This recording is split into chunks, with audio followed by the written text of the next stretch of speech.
Joy of my salvation,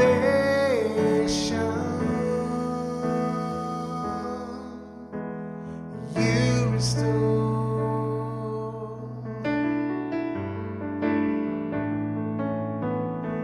you restore.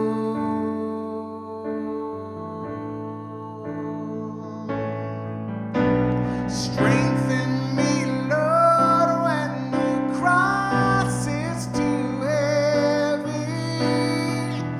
Give me courage to pray, for it is you I long to obey. Yeah, through the tears there is a joy that surrounds me. Through the pain there is a love that has found me.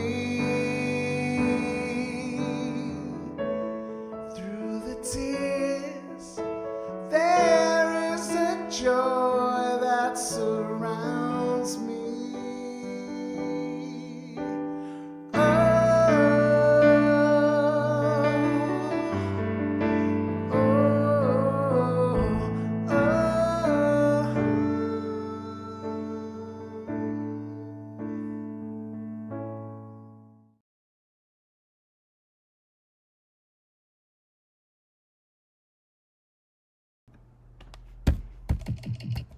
Okay, I'm here. Bill Donahue, Discerning Truth. We're here a little haphazardly. I was still updating my site on Cloud Hub with the title change, so give me just a second.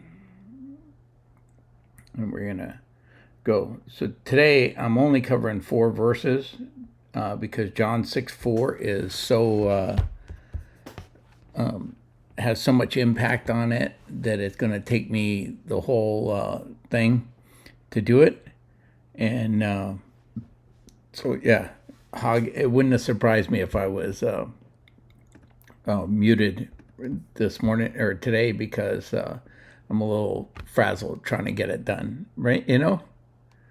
So, all right.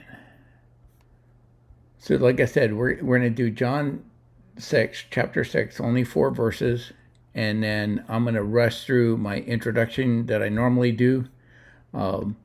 Any of you that are new here, this is all my contact information. Any questions can go to bill@discerningtruths.com.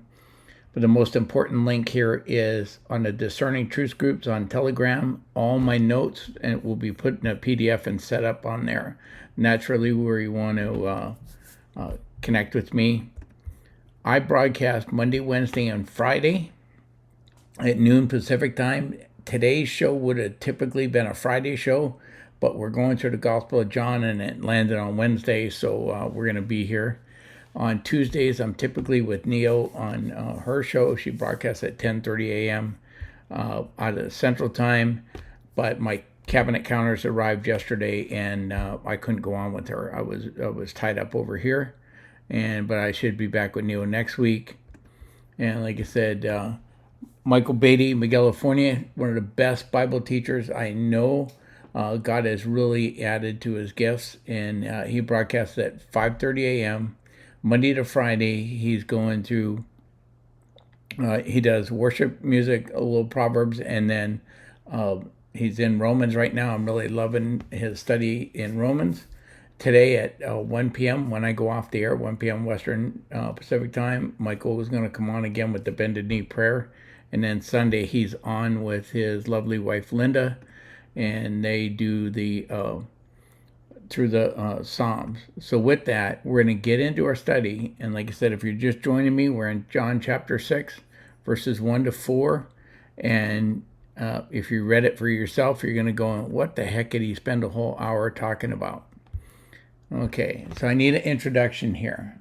Last week, I mentioned that the second half of John 5:3, called 5:3b, and all of John 5:4 were not in many English translations because there's enough doubt about their authenticity that the general consensus among textual critics is that they were added and not part of the original text. And that's the portion talking about the angel stirring the water and making it seem like you get healed if you're the first one that jumps in the bath after it goes on. That part of that text, most textual critics believe was an interloption, that somebody making a copy tried to add an explanatory note. Okay?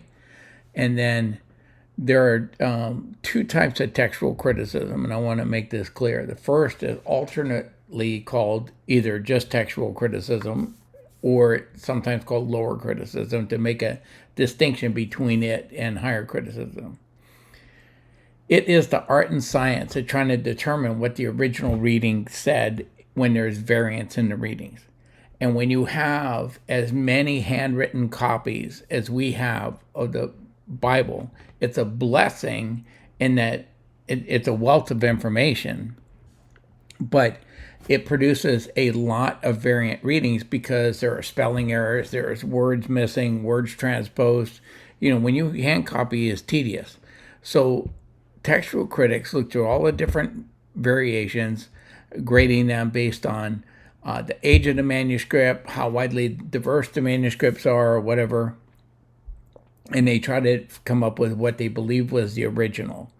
And then last week, the big issue about whether or not John 5:3b and 4 were in the text is whether you're going to believe an angel stirred the water and that caused the healing, or if the pool of Bethesda and the pool of Siloam are one in the same pool, and that it's the rhythmic nature of the intermittent spring at Gihon Springs that's causing the water to stir up and to raise, and it wasn't some magical thing going on. Now, in contrast to that, higher criticism is interested not only in the Bible's primary literary sources, but also in the operative and undisclosed assumptions of the Bible writers themselves. This is a liberal, very liberal school of thought that seeks to undermine the nature of the Bible and totally undermine the authority of Scripture. So don't confuse textual criticism that I'm describing and higher criticism. Okay, they both are called textual criticism. One is scholastic and one is not. Textual criticism, lower criticism, is not new. It was practiced by the Jews and the Greeks when they were dealing with manuscripts, long before the time of Jesus. An early church father, Origen, noticed that there were differences in the various copies of the Septuagint. That were, the Greek Septuagint is the Greek version of the Old Testament that was created in around 250 to 350 BC by the Jews, because Hebrew was becoming a lost language among the people, especially the ones that didn't live in Israel. Aramaic was their language that they spoke there, and then a lot of the Jews that lived in other parts of the kingdom spoke Greek but not Hebrew, so they needed a Old Testament in their own language they could read. They created the Septuagint version, abbreviated it LXX for 70, and Origen noticed there was differences between that. And then when he compared the Septuagint to the Old Testament in the Hebrew, he noticed other differences, and they're significant. Okay, there's some significant differences between the Septuagint and what would become the Masoretic text, but I'm going to call these Hebrew the Proto-Masoretic text. Okay, and they developed a system where when a passage was in question, the copyist would write in the margin either with a asterisk or an obelisk, a little symbol. An obelisk is not the structure like the what do you call it? Washington Monument. It's also often called obelisk, but it's not a shape like that. It's a dot. Almost looks like you're drawing a flower with a center dot and then like 5 dots around it. And they would mark that in the margin to let the next copyist know, I'm not sure this verse belongs here. Okay? Now, in today's study, we're going to spend most of our time dealing with John 6:4, okay? Because that's the verse that's in doubt. But this time the consequences are not trivial, and as deciding whether the 2 pools are 1 pool or if there was whatever, this is serious.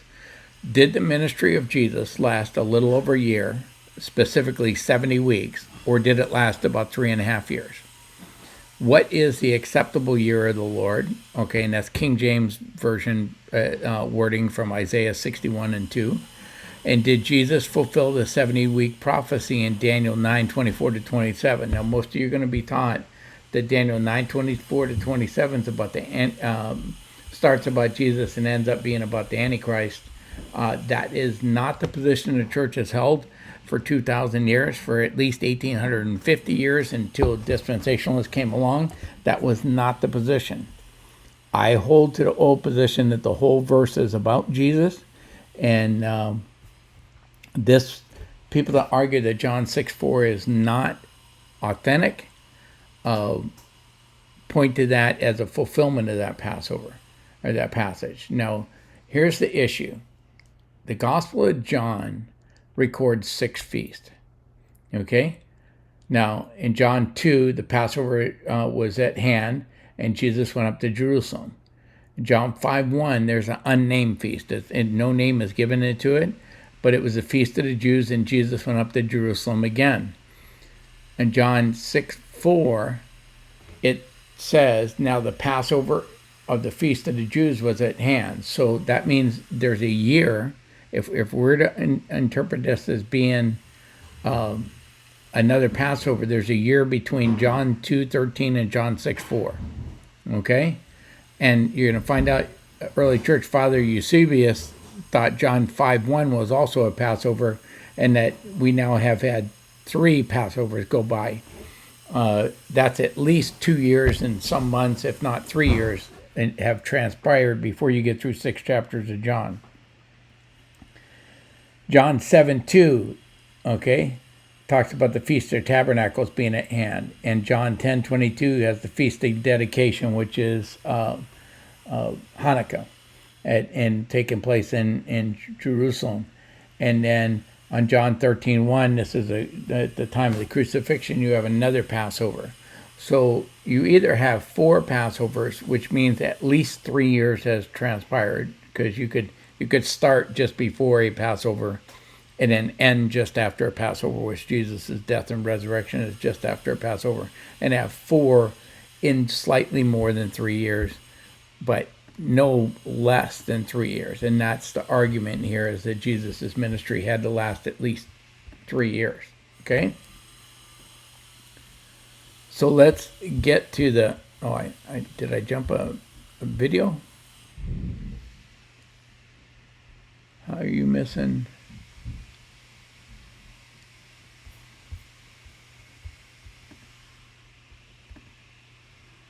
I don't know why. Just a second, I gotta fix this. You got the wrong slide up.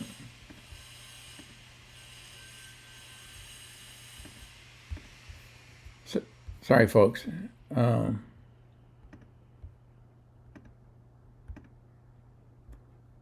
that's the problem. I didn't put a slide 8.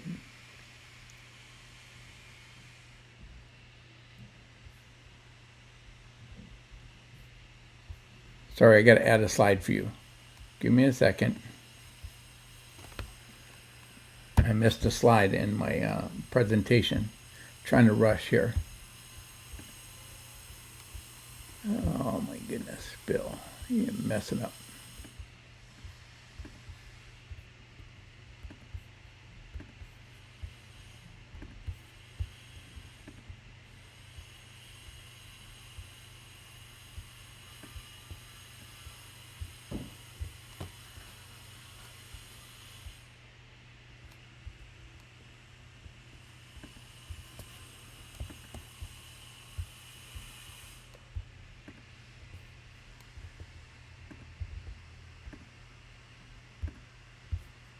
Okay.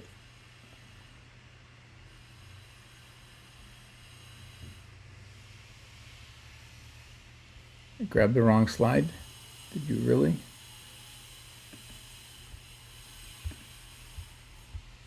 Discord.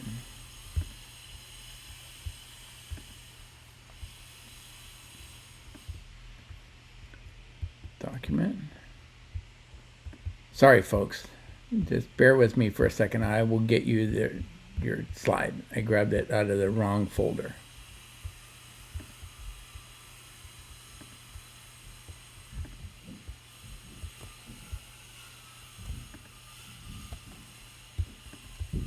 What do you know? Here's the right slide. I'm going to say okay, hand. So let's try it here. This is my first one slide of 15, and this is John 6, 1-4. This is what the passage says. After this, Jesus went away to the other side of the Sea of Galilee, which is the Sea of Tiberias, and a large crowd was following him because they saw the signs that he was doing on the sick. Jesus went up to the mountain, and there he sat down with his disciples. And then John 6:4 says, now the Passover, the feast of the Jews, was at hand. I marked that in blue because that's the issue we're going to discuss today. This passage is an introduction to the feeding of the 5,000. It's a very basic text and setting the stage for that miracle. And if this part that's in blue was not written, this passage would get almost no comments in the commentary. It's pretty self-explanatory. But there was just the Passover in John 2:13. If Eusebius is correct, there's another Passover happening in John 5:1. And if this is correct, yet another Passover in 6:4. You're going to have 3 Passovers. At least 2 years have transpired. And John has talked about almost nothing occurring in those 2 years. Neither do Matthew, Mark, or Luke. So this creates a problem. But there's a suggestion here that what's in blue is not authentic in the text. And that's what we're going to look at. Now I'm going to talk to you about the 70 weeks of Daniel because I brought this up. Okay, in Daniel 9:24-27, it says 70 weeks are decreed about your people in your holy city to finish the transgression, put an end to sin, atone for iniquity, bring in everlasting righteousness, seal up division, and the prophet anoint the most holy place. Know therefore and understand that from the going out of the word to rebuild Jerusalem and coming of the anointed one means the Messiah, a prince. The Messiah is a prince, okay? Mashiach,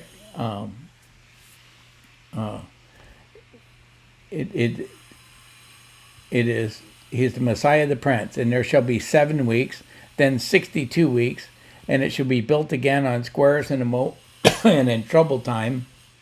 After 62 weeks, an anointed one shall be cut off and shall have nothing, and the people of the prince who is to come shall destroy the city and the sanctuary. Its end shall come as a flood, and the end shall be a war, and desolations are decreed.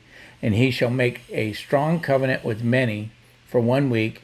For the half a week he shall be put an end to sacrifice and offering, and on the wings of abomination shall come the one who makes desolate, until the decreed end is poured out on the desolator.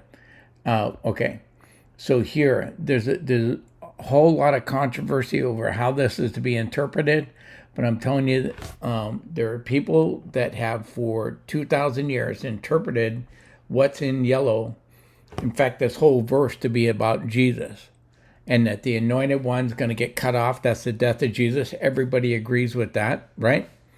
But the second part in yellow, the he, the pronoun he, does it refer back to the Messiah who has been the subject of this whole thing? Or does it refer back, it says, the people of the prince who is to come.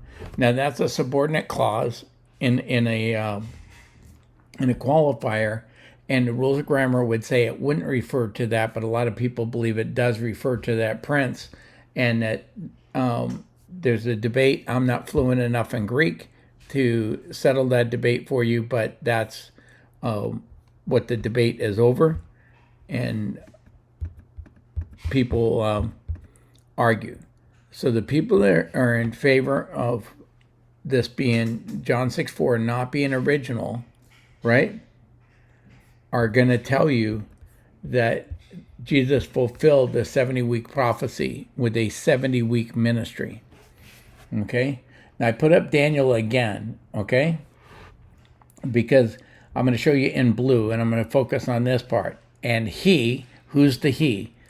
If the he is the Antichrist, then this is the verse used to say that he's going to make a covenant, going to restore the Old Testament use of the sacrifices for 1 week, but he's going to put an end to sacrifice and cause people to worship himself, and that's how dispensationalists interpret this. For traditionalists, the he here is still the Messiah, and he made a covenant, and for this week it's 7-year period, but or either 7-year period, or and he's cut off in the middle of the week. That argues for a 3.5-year ministry, that he's halfway through the 70th week, leaving you 3.5 years left for the tribulation.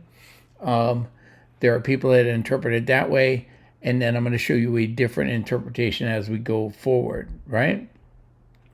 And then the people that argue against this say, well, this is about the desolator, and it can't be the desolator. But if you read the Old Testament, the angel of the Lord brings death and destruction. He killed 185,000 Assyrian soldiers one night in Isaiah 37, 36, and 38, and 2 Kings 19:35. If you believe the angel of the Lord is the incarnation of Jesus, of the Logos, prior to Jesus, before his incarnation as in the flesh, then he is the desolator. Jesus is the one that pronounced judgment on Jerusalem, and is the one that caused the destruction of Jerusalem in 70 AD, even though it was the Romans that actually carried it out. It's because of Jesus declared it, and he did it. So the argument that Jesus can't be the destructor, is a devastator, doesn't make any textual sense. But those are the debate, and I'm not going to spend enough time in Daniel 9:24 to 27 to settle this debate for anybody, but I just want you to understand what's going on. What does any of this have to do with the authenticity or inauthenticity nature of John 6:4? If the unnamed feast in John 5:1 is not assumed to be Passover, as Eusebius assumed it, right? But rather, if we assume it's Pentecost, the Feast of Shabbat, right? Then the feast in John 6:4 becomes Sukkot, or the Feast of Tabernacles, right? And the entire ministry of Jesus fits neatly into a timeline of 70 weeks from from Pentecost to Pentecost. He starts his ministry at Pentecost, and then he sends the Holy Spirit at Pentecost. And in the 70 weeks in between is his baptism, his entire ministry, his death, resurrection, and go out, and that they're going to say that. You also have Jesus reading from Isaiah 61, 2 and 4, as recorded in Luke 4, 19 to 21. And it says, and the scroll of the prophet Isaiah was given to him, meaning Jesus. He unrolled the scroll and found the place where it is written, the Spirit of the Lord is upon me, because he has anointed me to proclaim the good news to the poor. He has sent me to proclaim liberty to the captives and recovering the sight to the blind, to set liberty those who are oppressed, and to proclaim the year of the Lord's favor. The King James says to proclaim the acceptable year of the Lord. Okay? What is the acceptable year of the Lord? And the people promoting this say the acceptable year of the Lord was the year of Jesus' ministry, right? Now Jesus rolls up the scroll, gave it back to the attendant, and sat down. And all the eyes in the synagogue were fixed on him, and he began to say, "Today this scripture has been fulfilled in your hearing."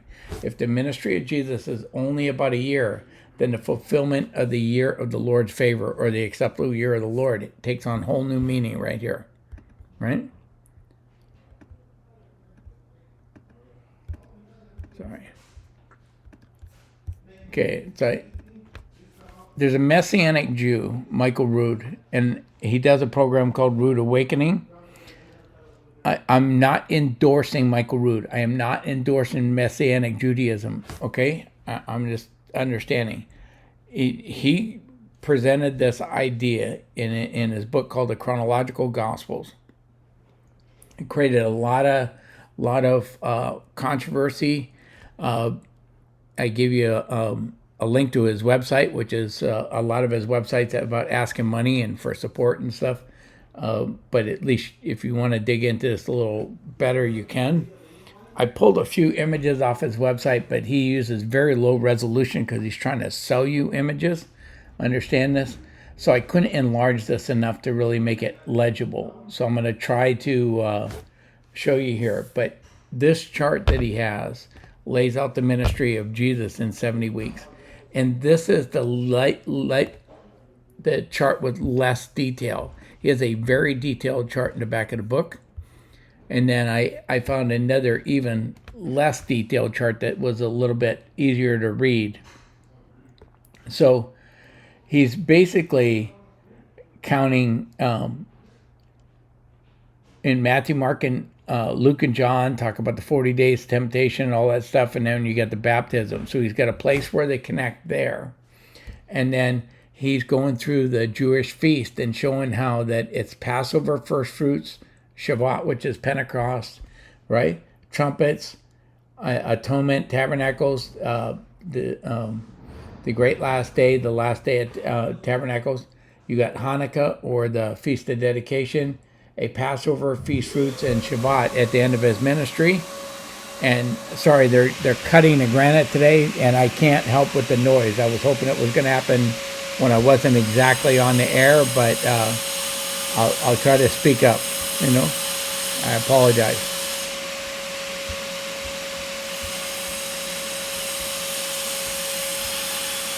Now, he also puts out the order of the chronological gospels, and I'm going to give you time to look at this if you download my the PDF after. But I'm going to ask you to ignore his dates, the 30 and 31 AD. Everybody has their own belief about when Jesus died and whatever. He favors a 3 BC, 31 AD kind of program. That's not my subject today. I want to focus on whether John 6:4 was referring to a Passover or not. Okay? Because that's really the issue. If it's referring to a Passover, there is no way that Jesus' ministry can be in a year. It has to take at least 3 years. Right? Now, that should be summarizes. Michael Rood summarizes the problem of John 6:4 being authentic. His first point is that if it's authentic, then almost nothing is written of the ministry of Jesus prior to John the Baptist being put in prison. That's a fact. Okay?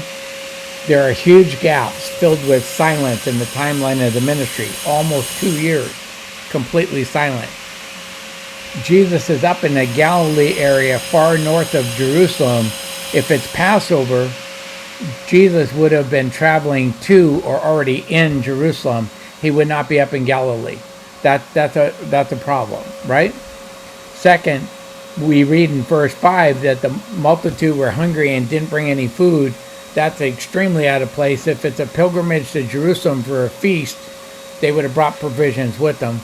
The third problem with John 6:4 shows up further down in verse 17.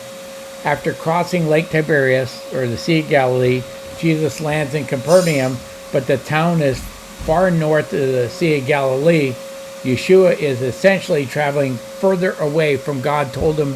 God's law tells him he has to go to Jerusalem for the Passover, and Jesus is going the exact opposite direction. Not only is he breaking God's law, but he's bringing his disciples and causing them to break God's law too. That's a big problem. Okay? That, I think, is his strongest argument, that John 6:4 is not authentic, because I have trouble reconciling Jesus breaking God's law. I don't think he ever did. And finally, what does Jesus find in the synagogue at Capernaum? He finds a synagogue full of Jewish people who also didn't go to the Passover. So if it's Passover, you got all these problems in the text if John 6:4 is authentic. And if it's not authentic, they all disappear. Now, Nehemiah Gordon, of a program called Nehemiah's Wall, this guy is a Jew, not a Christian believer. I am not recommending Nehemiah Gordon or his work either, but I want you to understand he holds a master's degree in biblical studies and a bachelor's in archaeology from the Hebrew University. He's worked as a translator of the Dead Sea Scrolls and a researcher deciphering ancient Hebrew manuscripts. In his field, he's a good source. But I'm just saying this, I'm not recommending him because I agree with him theologically, right? But he did a 4-part program, and I put you a link to that. If you want to dig deeper into this, you can watch the whole 4-part episode, okay?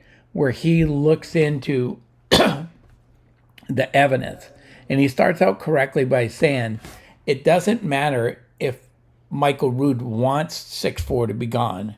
The question is there evidence supporting the fact that 6:4 is not authentic? And then the episode covers several hours of very nerdy stuff. Okay, I loved it, right? I'm going to hope to distill this down into about 20 minutes and get done. They looked at evidence that theologians have been discussing the question of the authenticity of John 6:4 for at least 400 years, okay? And some of the early church fathers, especially in the first 2 to 3 centuries, appeared from their writings to have a copy of John that did not include it, okay? Now, Eusebius is where we get the idea of 3.5-year ministry of Jesus, and I want you to understand. And he writes, for it is evident that the 3 evangelists, Matthew, Mark, and Luke, recorded only the deeds done by the Savior for 1 year after the imprisonment of John the Baptist, and indicate that in the beginning of their account, and he writes that in Eusebius Church History, Book 3, so you have all this stuff. And at this point, I'm going to play you a short clip from that Nehemiah's Wall video where Michael Rood explains his position. I'm going to give him like 2 minutes to explain what he's talking about, and then I'm going to come back and Michael, to me, the question has to be asked before we even get to the evidence, the actual documentary evidence. What makes you think John 6:4 shouldn't be in the Gospels in the first place? Well, that's an excellent question, and I would like to bring us up to the chart.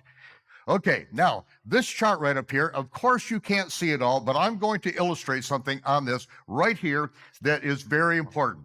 This is the day that Yeshua is baptized. Matthew, Mark, and Luke all cover or speak about the 40 days that he is in the wilderness. Then the temptation, and this is also the day that the Pharisees send Levites and Kohanim down to ask John, are you the Messiah? Are you the prophet? On that very same day. Then the next day, Yeshua comes out of the wilderness, and this is the Gospel of John. Matthew, Mark, and Luke stop with the 40 days of the temptation. Then John picks up and shows Yeshua going up to the Feast of Passover. Then, after Passover, he stays in the area of Jerusalem and baptizes. Then John chapter 4, verse 1, when Yeshua finds out that the Pharisees now know that he's making and baptizing more disciples than John, though Yeshua baptizes not, only his disciples baptize. It is at that point when he's gaining popularity that he leaves Jerusalem, goes up into the Galilee, and 18 hours north of Jerusalem, It's the woman at the well. He stays with the Samaritans 2 days and then goes back to Canaan, where he had turned the water to wine before Passover. And then he does not have time to go minister to this wealthy man whose son is dying. He says, go your way, your son is healed. The man finds out the next day on his way back that his son has been healed. And Yeshua is then up in Jerusalem just a few days later on Friday, and then the Sabbath, that's the day he heals a man who was lame for 38 years. On the Sabbath, the day before Shavuot. On Shavuot, the next day, there's a multitude on the Temple Mount, and this is when it says the Pharisees are making plans to kill him because he just healed a man on the Sabbath day and then told the man to pick up his bed and walk, which is breaking Pharisee law. And it says, Yeshua is on the Temple Mount, and he said, John was a burning and shining light. You were willing to rejoice in his light for a season. It is that at that point that Yeshua knows that John, while he was in the Galilee, Yeshua was in the Galilee, John has been put in prison. And now, Matthew, Mark, and Luke all tell us that when Yeshua finds out that John's been put in prison, he departs in the Galilee and begins to teach in the synagogue. And this is him teaching the synagogue. The first one was Nazareth, where he read the prophecy of Isaiah, the acceptable year of the Lord. It's at the end of the week because it's on the Sabbath. It's on the seventh day. The first day of the week was Shavuot. This begins the acceptable year of the Lord. This is from his ministry, the acceptable year of the Lord, from one Shavuot to the Shavuot year, Pentecost, when he baptizes his followers with the Holy Spirit. And so we have, this is John covering all the way up to Shavuot, then Matthew, Mark, and Luke. This is the training of the disciples, sending the apostles out in the 6th month, and then regathering. And when he regathers them in the Galilee, they all come together and they're bringing a multitude with them. This is when Yeshua feeds a multitude of 5,000, plus women and children. Ladies and gentlemen, this is the one and only miracle covered by all 4 gospel authors. This gives us a moment in time, a moment in which all 4 gospels can be synchronized with absolutely no error, and you go both ways and everything fits. There's not a day missing. There's not a week. There's not an issue that's missing in all of the gospel records of Yeshua's ministry, a 70-week ministry, 490 days from the day he's baptized to the day he baptizes with the Holy Spirit. And already you're putting things together in your brain about the book of Daniel and all, but literally 70 weeks. After the 62nd week, after 62 weeks, the 63rd week, that 1 week he's cut off in the midst of the week. After 3 days and 3 nights in the grave, he's raised from the dead on the Sabbath. And then the next day, or at sunset, is the day of first fruits, and we count 7 from there. 7 Sabbaths. So we got 62 sevens. We got after 62 sevens, we got 1 7. We got in the midst of 7, and then we got the 7 Sabbaths that count us and bring us all the way to the finishing of Yeshua's ministry, which is the baptizing of his followers on the day of Shavuot. Now, we've got a problem. John 6:4 is among those 4 gospels that record the feeding of the 5,000. But words were added, and Passover, a feast of the Jews, was nigh. That is the key. Ladies and gentlemen, I tried for 20 years to make the gospel record fit, and I could not make it fit. And the last thing I wanted to do is take out a verse from the Bible. But if those words, if Passover, a feast of the Jews, is nigh, it is the end of the 6th month. John 6:4 is Passover, but John 7 is tabernacles. Wait, we've got a whole half year of blank space to get to a Passover that Yeshua never goes up to. And then you got another half year.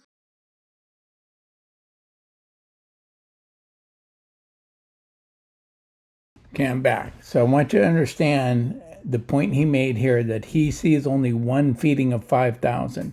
If you read Christian commentators that look at Bible difficulties, they will try to tell you that miracle of the feeding of the 5,000 happened multiple times. And this is what they're trying to do, is they're reconciling a timeline here where John and Matthew, Mark, and Luke seem to have it set at 2 different times. That time difficulty goes away if Jesus' ministry is only a year long and you line it up the way Michael Rood did. Okay? So I just want to make sure that we're all clear that there are Christians that try to reconcile this a different way, but I'm just trying to show you what's happening. And the question is, what did, was it authentic? Do we have any evidence of this? Okay, now there's an early church father, John Chrysostom, and I want to preface this by saying John Chrysostom, when you read his writings, is very anti-Jewish. Okay, and he struggled with the idea of Jesus openly breaking God's law, and he couldn't figure out what was going on.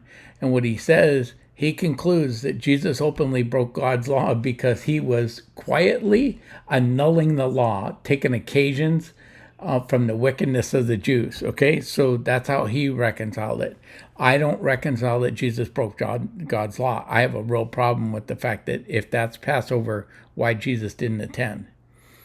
Zachary Pierce in AD 1777 says, some are of the opinion that the word Pascha, Passover, is an interloption.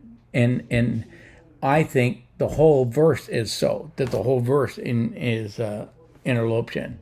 Okay? It does not appear that the evangelist account that the Jesus was present at the feast of Passover here mentioned, yet it seems probable that he who fulfilled all righteousness in Matthew 3:15 would not have been absent from a feast of Passover, which, as is said here, as is said here, was nigh at hand. So again, Zachary Pierce is saying, he's with me. If it's Passover, Jesus would have attended. That's a problem. Gerhard Vossius is a theologian in Amsterdam, AD 1643. And now his stuff is written in Latin, and so this is an English translation of it. There is no need for us to say that John 6:4 was first written, meaning it wasn't original. But the holy day of the Jews, Holy Day of the Jews was approaching, and that the text had to do with the Holy Day tabernacles. But the copyist, since he was not paying attention to it, wrote Pascha, Passover. The ancients seem not to have read the word Passover at John 6, since they say that Christ predicted 1 year and even a few months besides. So Gilbert Vossius believes the ministry was only a year long. All scholars believe that Matthew, Mark, and Luke only describe 1 year in the ministry of Jesus. And we get the whole argument for Jesus' ministry being 3.5 years comes from this issue. Now, Henry Brown in 1844, the reading of the text in John 6:4, although I believe it's found in all the manuscripts and versions, and we're going to discuss that next, could not have been found in the text of the first 2 centuries.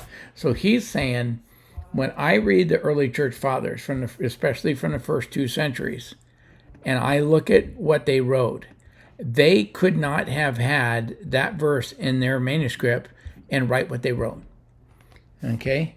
So who's he talking about? Clement of Alexandria wrote a book called the Stramata, and it says, and Jesus coming to his baptism, not 200, come on, Bill. His baptism being about 30 years old and so on, it was necessary for him to preach only 1 year. This also is written, he has sent me to proclaim the acceptable year of the Lord. This both the prophet spake and the gospel. He's referring back to Isaiah or Luke 4:16-19, quoting Isaiah 61:1 and 2. Irenaeus in AD 130 to 202 and against heresies.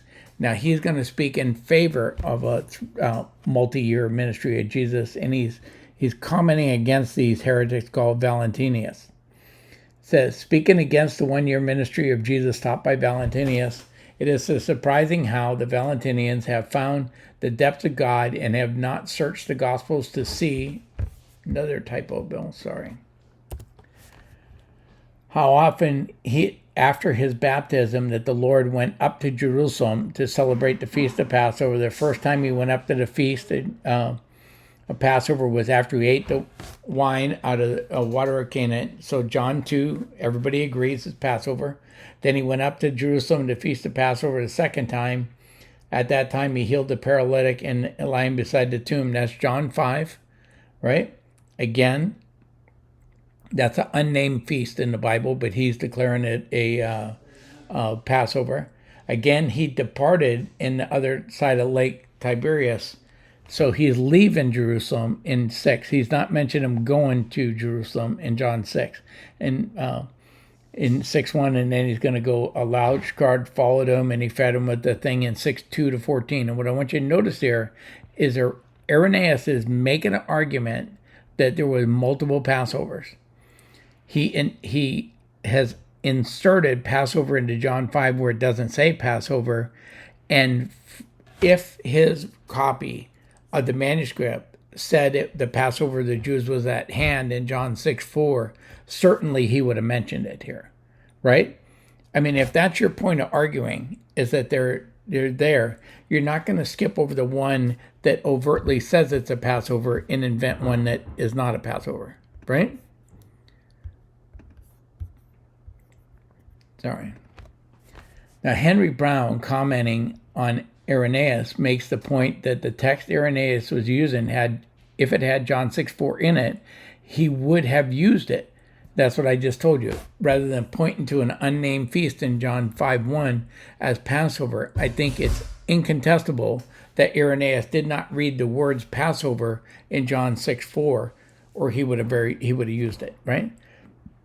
Tychonius, AD 380-88, writes, did he give these precepts, meaning Jesus, in Matthew 23:2-3, only for the next 2 days, because after them he was not alive any longer? But if he had conveyed these things from the beginning of his preaching, it would only been 1 year. Okay? So Tychonius in 380 believes the ministry of Jesus is only a year. Origen, AD 185-253. Now, he was schooled at Alexandria, Egypt. And any of you know the 7 wonders of the ancient world and stuff? The library at Alexandria was the largest library ever constructed, had all kinds of books. This is where Origen studied. And he was trained in textual criticism, wrote several books on textual criticism, was very well aware of differences in manuscripts. And he writes in his book, The First Principles, book 4.5, while commenting on Luke 4:19. Now, all these bracketed things, like with the chapter and verse stuff, are not in the original text. They're added by the commentator so you can follow along. Okay? He says, following the simple sense of the text, some say that the Savior preached the gospel in Judea for only 1 year, and that this is what the passage to preach the acceptable year of the Lord from Isaiah 61:2 means. So again, Origen's talking about the ministry of Jesus, and that there's a dispute already in Origen's day how long the ministry of Jesus lasted, and that some people are arguing that it was a year. Origen's commentary on John, which is going to take us to the verse in question here, right? And he says, but we must reply to those that say the unnamed feast in John 5 is Passover. Now, remember, these bracketed stuff is not, I should have colored that in green as well. But anything you see in brackets is not original. This is a commenter trying to help you follow what's being copied out of here. Is Passover, in that when he came to Galilee in John 2, just before Passover, where earlier he had made the water into wine, and after these things it was a feast to the Jews, John 5, and Jesus went up to Jerusalem, at which time he healed the paralytic. But if this feast in John 5 were that of Passover, for its name is not added to the sequence of accounts, becomes very cramped. So Origen's noticing that people like Irenaeus or Eusebius that want to make John 5 a Passover are cramping the account, because you're putting another Passover in where it doesn't belong. So he's saying it's clearly the Feast of Tabernacles, right? And like I said, the bracketed words are all added.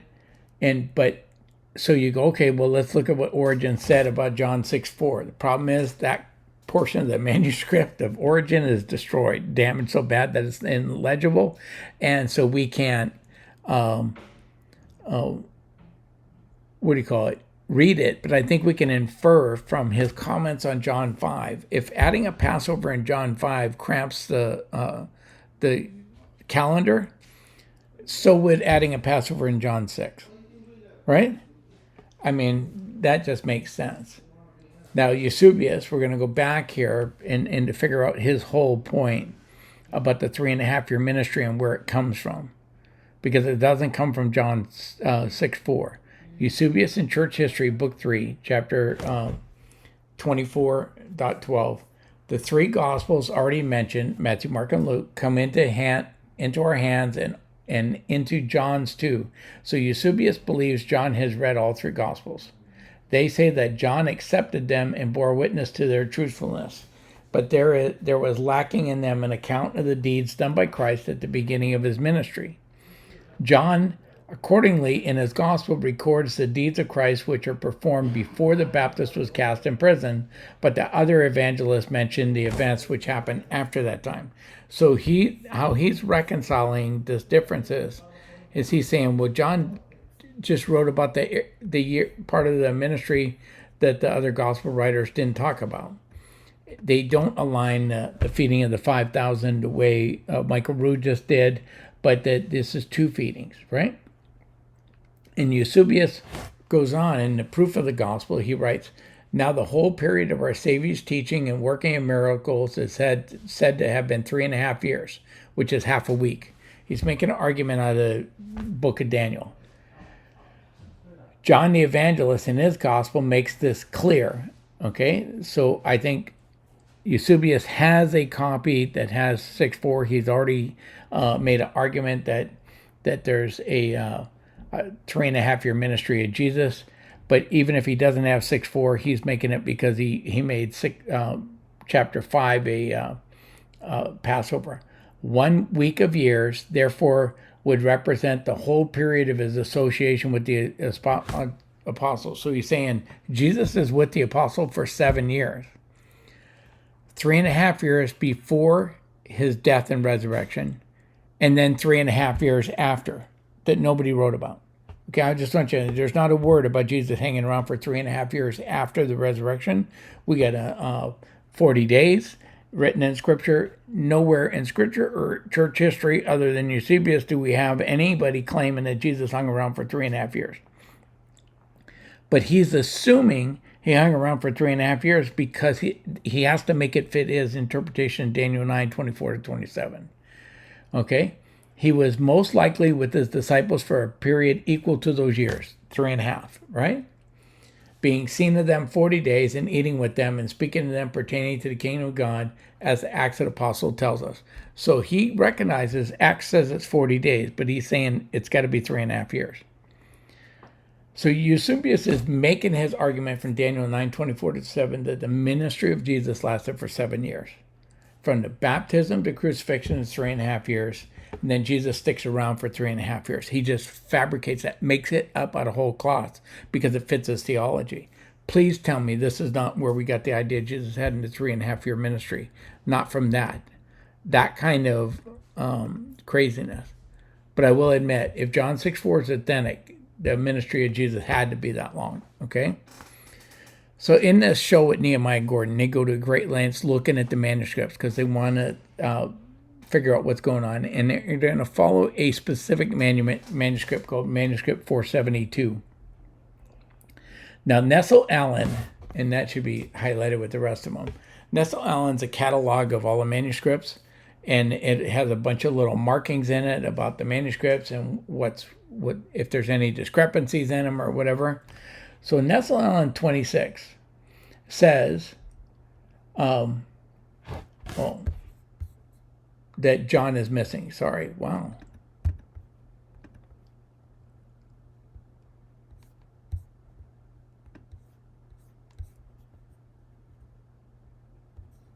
I got to copy something and fix it. Right.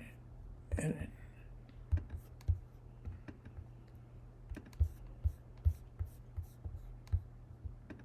Edit.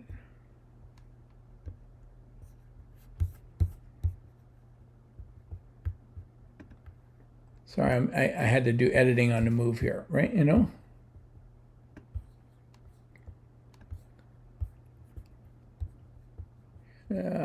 Always when I'm in a rush, right? Show inspector. I'm going to fix this and put up a corrected slide for you right now.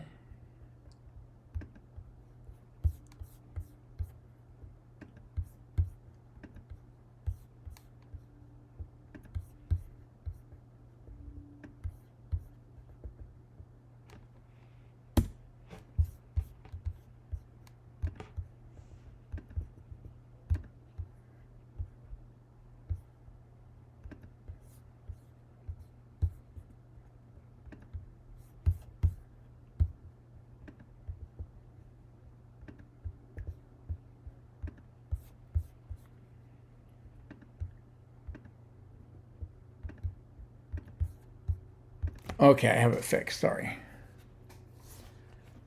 So Nessa Island 26 says John 6:24, 6:4 is missing from manuscript 472. Okay, followed by an abbreviation that's PC, and that's an abbreviation of a Latin phrase meaning others. It means it's missing from 472 and others. That's why 472 becomes the critical manuscript, right? Now, Nessa Island edition 27 at the 8th corrected printing in 2004 says John 6:4 is missing in 472, followed by PC, just like the early ones. But then Nessa Island 27 in 2006 changed their notation to say it's missing from manuscript 1634, makes no mention of 472, also includes the PC, so 470 could be part of the others, right? Nessa Island 28 has no note about anything missing in John 6:26:4. And then the University of Munster is where the catalog's kept for the manuscripts of around the world. And this is a German work, Text and Text Work, in 2005 from University of Munster.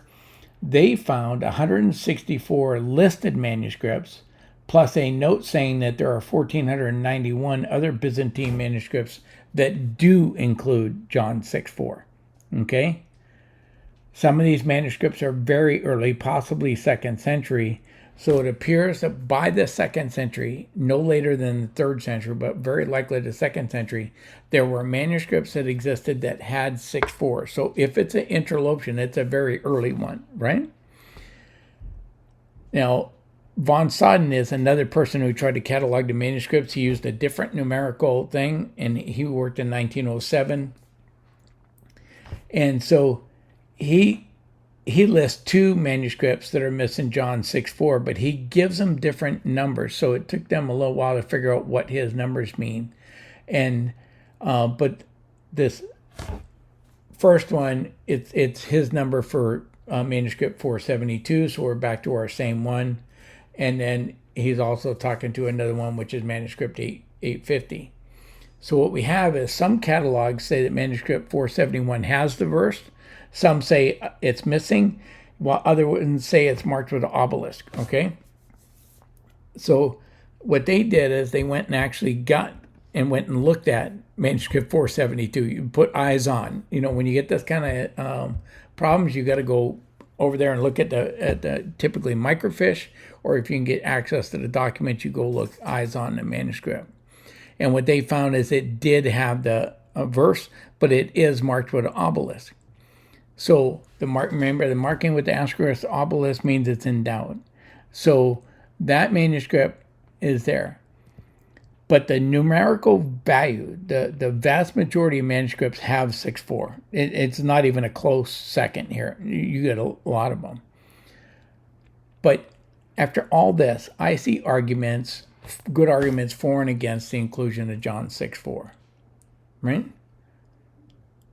The inclusion of the verse poses serious theological questions like Jesus having broken God's law, which I consider to be the strongest argument against it being authentic. Because if you are going to say 6:4 is authentic, you got to explain to me how Jesus didn't sin by breaking God's law, right? The prophetic fulfillment of Isaiah 6:1, that should say 1 and 2,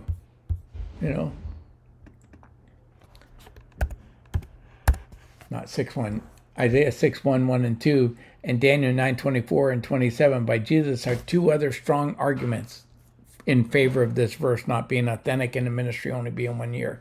I wish I could tell you that I'm convinced by either position, but I remain uncertain on the length of Jesus' ministry.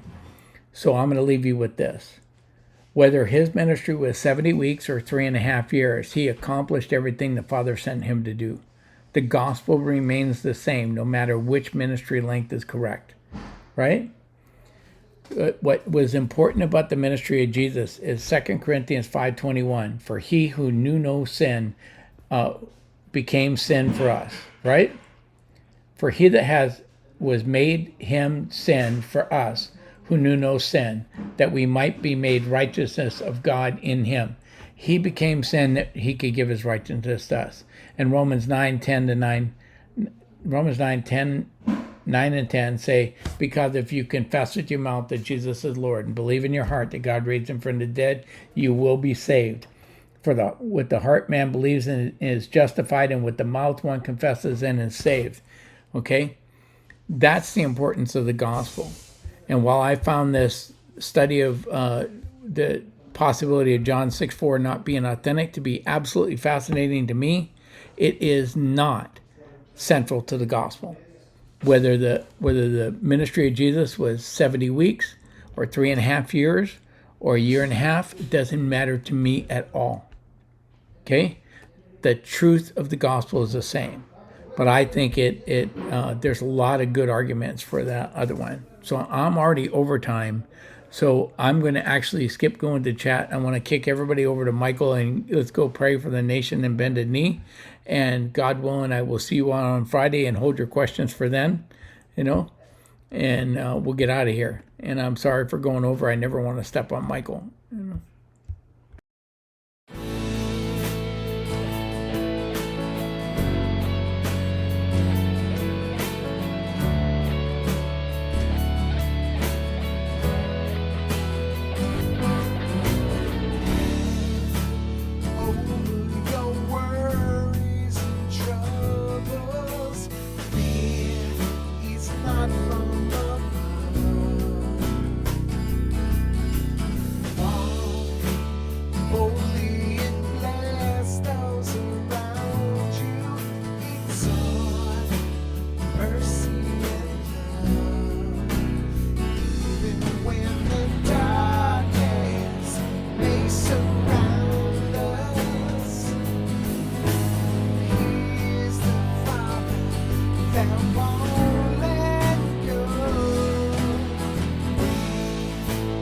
Walk